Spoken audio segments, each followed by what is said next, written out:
One of my favorite applications of optics is the study of the human eye. Since I wear glasses, I've worn glasses since 4th grade, I really appreciate what lenses do to correct vision and to think about just how the eyeball works anyway. So to start, let's go ahead and try and just discuss how does the eye form an image. Okay, so let's choose an optical axis, and here's an object. Your eye is mostly round, but has a bump out on the front. It's called your cornea.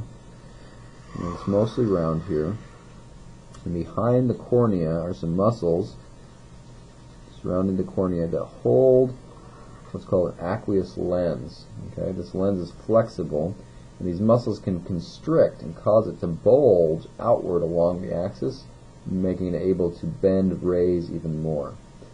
Okay, then the back of your eye, called the retina, holds a whole bunch of receptors that can tell intensity and color, and that then translates any light that falls upon that retina to relays that to the brain. The brain interprets that as an image.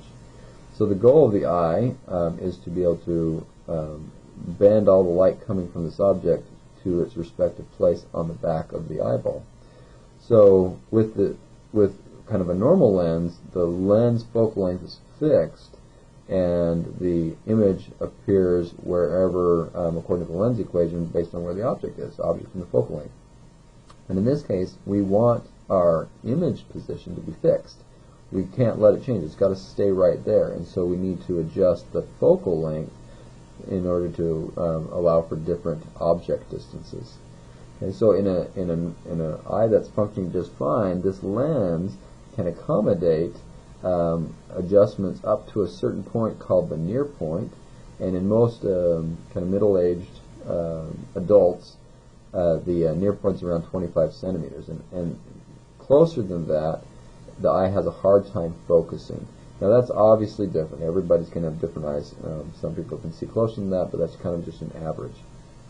All right, and so it's about 25 centimeters, and more importantly, called the near point of the eye. And so if an object is at that point, the lens is able to bulge enough so that the rays coming through the lens will hit the retina, and they will focus at that point. Okay, so they focus down here, and on this back you'll see an image of the object. And you notice it's inverted because this would be a converging lens. Okay, now for disorders of the eye. So people who are farsighted, they can see far, but they can't see up close. They have a condition called hyperopia. In that case, the eyeball is a little bit squished. It's not quite as long as the average eyeball. Okay? And because of that, when something gets close, the rays can't converge close enough. This lens can't squeeze enough to get those rays from, instead of focusing right here, to focus right here. And so you get a blurry image because the rays haven't been able to converge. And so the near point for a hyperoptic eye is further away. The object has to be further away and for the eye to be able to get it to that point. And so what we need is some sort of lens out in front that will then bend the light a little bit already before entering the eye to get it to land right on that spot, okay, right on the back of that retina. Now, for the case of nearsightedness, that's where you can see up close, but you can't see far away. And that's my condition, because I could read a book up close just fine, but even beyond just a few tens of centimeters, I can't see clearly, and things far away are just a crazy blur. And so my eyeball, and that's called myopic, my eyeball is a little bit too long. And so if I go like that would be a myopic eye.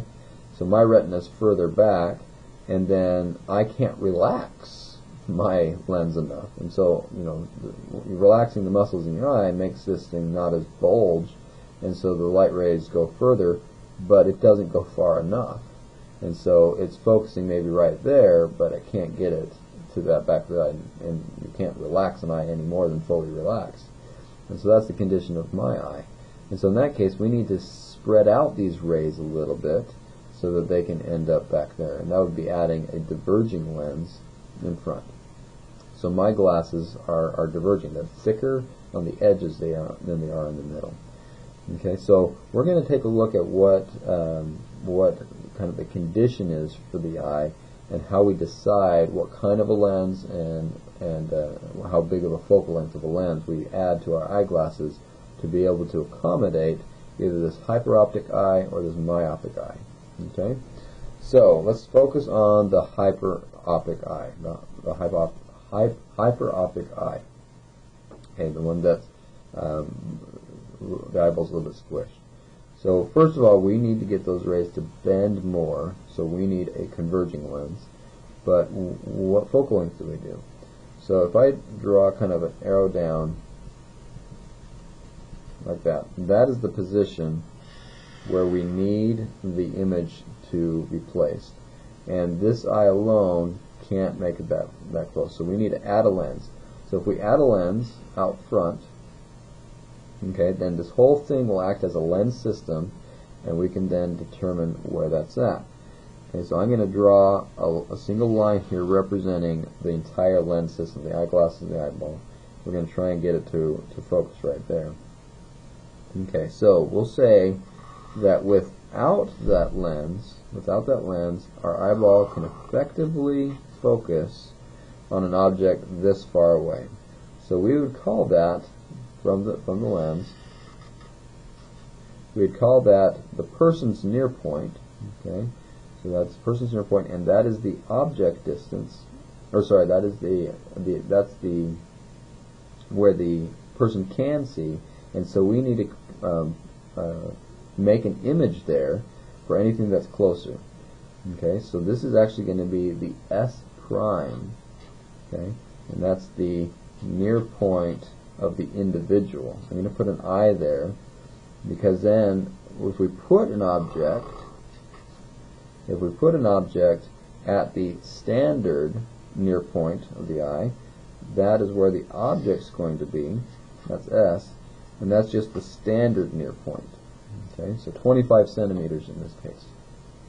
And again, that's just an average. So we need to make an object so that its image appears far away.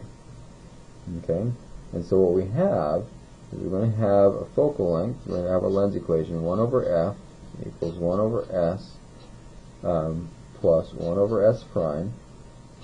Okay, and we need to have our s, which is at 25 meters or centimeters. So we'll put this all in centimeters, 25 centimeters.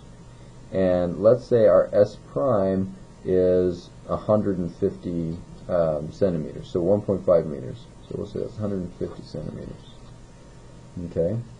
Now, I'm going to put plus here. It's 1 over 125, but I have to think carefully here. My object's here, and I want the image to be over here. So is S prime positive or negative? Okay. The light from the object is going to go through this lens and hit my retina. Light never goes over here. This is just where it appears to be. So this is actually a negative focal length, or sorry, a negative image distance. Okay. It's also, I can see it's upright, which is also another sign of being negative. And so with those together, I can then figure out, all right, well, what is the focal length? Do a little bit of algebra here. Let me multiply this by 5. 25 times 5 is 125, so I get 5 over 125 minus 1 over 125 gives me 4 over 125. Okay, and the focal length then is going to be a positive number first of all. Okay, and that's what I said I needed a converging lens which is positive. And that's going to be equal to 3.3 inverse meters. Okay? So the focal length would be 1 over 3.3, or 125 divided by 4. Now, we actually leave it in inverse focal length for the optometry field because they reference this, and they call it the power of the lens. So it's kind of how much is it multiplying. So this is the power of the lens. And so this is this inverse meters has another name called diopters, which I'm not even going to write. We won't worry about that here. But they reference the inverse focal length to describe the power of the lens. So that would be the power of this lens. Okay? So now, next we'll be able to do a myopic eye.